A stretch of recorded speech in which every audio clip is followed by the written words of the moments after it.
Halo mahasiswa peserta pengantar akuntansi 2. Kita lanjutkan pertemuan kita kali ini masih tentang investasi, tetapi kita bicarakan mengenai investasi dalam saham. Berarti artinya perusahaan akan mengakuisisi saham lembaga atau institusi atau perusahaan lain yang kemudian itu ditujukan untuk menambah return yang diperoleh pada periode-periode tertentu. Nah, untuk pengakuisisian saham ini berarti nanti kita akan membagi menjadi 3 kepemilikan.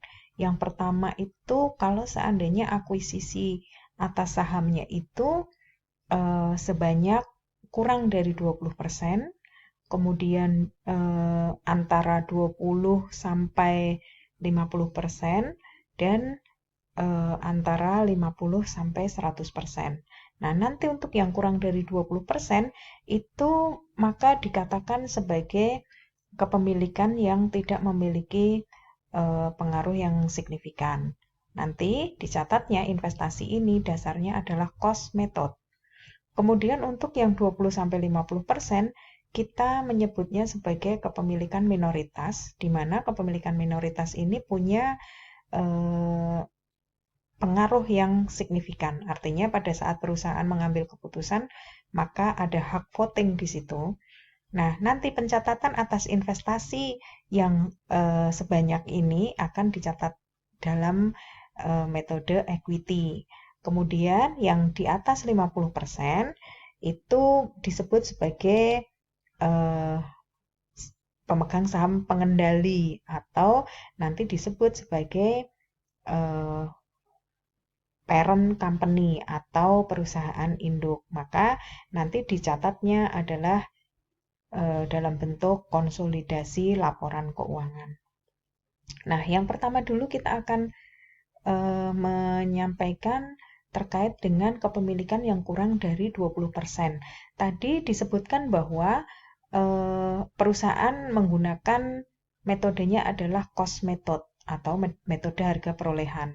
Nah, nanti berarti besarnya investasi itu akan dicatat sebesar harga perolehan dan nanti pendapatannya itu diakui adalah hanya ketika cash dividend diterima. Nah, harga perolehan sendiri itu meliputi ada seluruh biaya sampai akuisisi investasi tersebut dilakukan. Nanti termasuk juga misalnya ada fee untuk brokerage dan sebagainya. Nah, bagaimana pencatatannya? Pencatatannya adalah contohnya seperti ini.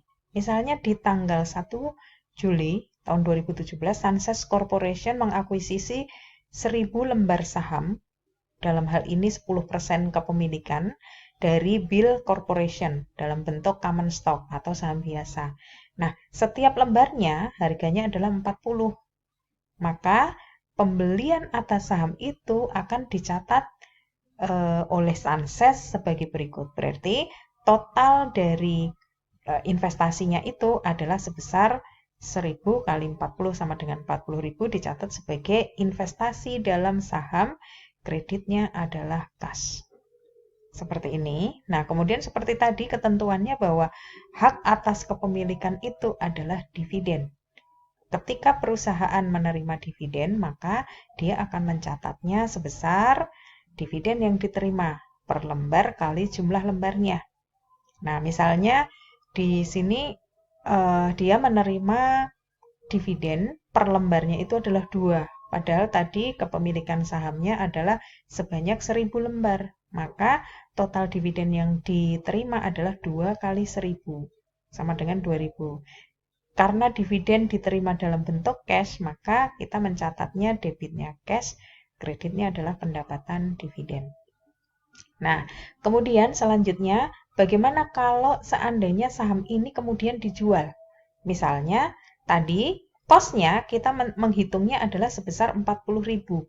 Ternyata pada saat dijual, harganya adalah 39.000 pada tanggal 10 Februari. Nah, kemudian maka kita mencatatnya adalah di sini ada kerugian atau yang disebut sebagai loss. Maka kita mencatat kas yang diterima adalah 39.000, yang 1.000 disebut sebagai loss on sale sebanyak 1.000, kemudian kreditnya adalah stock investment. Begitu juga kalau seandainya mengalami keuntungan, misalnya pada saat dijual harganya lebih dari 40.000, maka dicatatnya sebagai gain, posisinya ada di kredit. Nah, begini kalau mencatat kepemilikan saham yang kurang dari 20%. Nah, bagaimana kalau seandainya yang memiliki saham 20-50%? Kita akan mencatatnya dengan menggunakan equity method. Nah, nanti berarti akan dicatat earning atau laba yang diperoleh oleh perusahaan secara proporsional sebesar saham yang dimiliki, kemudian di samping itu juga mencatat dividen yang diterima. Contoh soalnya, misalnya Miller mengakuisisi 30% dari common share dari BEC seharga 120.000. Nah, ternyata BEC pada tahun tersebut juga mendapatkan laba sebesar 100.000 dan membayar dividen sebesar 40.000. Maka kita akan mencatat yang pertama, kita mencatat akuisisi atas saham sebanyak 30% di mana total yang dibayarkan adalah 20%. Maka di tanggal 1 Januari itu kita mencatat sebagai stock investment sebesar 120.000 atau investasi dalam saham dan kreditnya adalah kas. Senilai uang yang dibayarkan semuanya. Kemudian memiliki hak secara proporsional atas income yang diperoleh oleh perusahaan tempat berinvestasi. Nah, karena income yang diperoleh totalnya adalah 100.000, sementara kepemilikannya adalah 30%, maka hak atas net income-nya adalah 30% kali 100.000 dan akan dicatat sebagai investasi dalam saham sebanyak 30.000 dan kreditnya adalah pendapatan dari investasi saham sebanyak 30.000. Nah, kemudian untuk mencatat dividen, dividennya total yang dibayarkan adalah 40.000, sementara akuisisinya adalah 30%. Berarti dividen yang akan diterima oleh Miller adalah 30% kali 40.000. Sama seperti yang sebelumnya, pencatatan dividen adalah cash di debit dan kreditnya adalah stock investment. Nah, demikian ketentuan jika memegang saham itu sebesar antara 20-50%. Nah, ini kita lihat untuk posting ke buku besarnya ketika Miller mengakuisisi 30% dari saham dan kemudian mereport income dan dividennya. Seperti ini. Berarti nanti stock investment-nya adalah sebesar 138. Nah, selanjutnya kita akan membicarakan mengenai yang 50%. Bagaimana kalau seandainya perusahaan mengakuisisi sebanyak 50% ke atas sampai 100%? Maka ketika perusahaan mengakuisisi saham sebesar di atas 50%, investornya akan disebut sebagai perusahaan induk.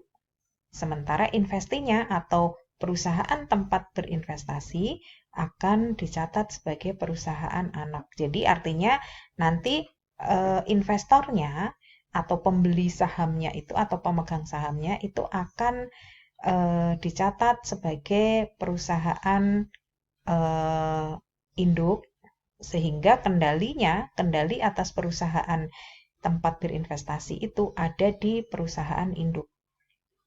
Nah, kemudian investasi yang seperti ini maka akan dicatat sebagai investasi jangka panjang.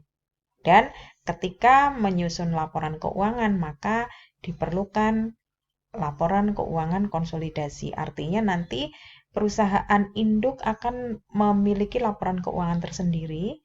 Yang perusahaan anak juga menyusun laporan keuangan tersendiri. Selanjutnya laporan keuangan tersebut dikonsolidasikan atau digabung menjadi satu, disebut sebagai laporan keuangan konsolidasi. Tetapi di pengantar akuntansi 2 ini kita tidak akan membicarakan konsolidasi laporan keuangan. Demikian penjelasan mengenai investasi dalam saham kali ini. Terima kasih, sampai ketemu di pertemuan yang lain.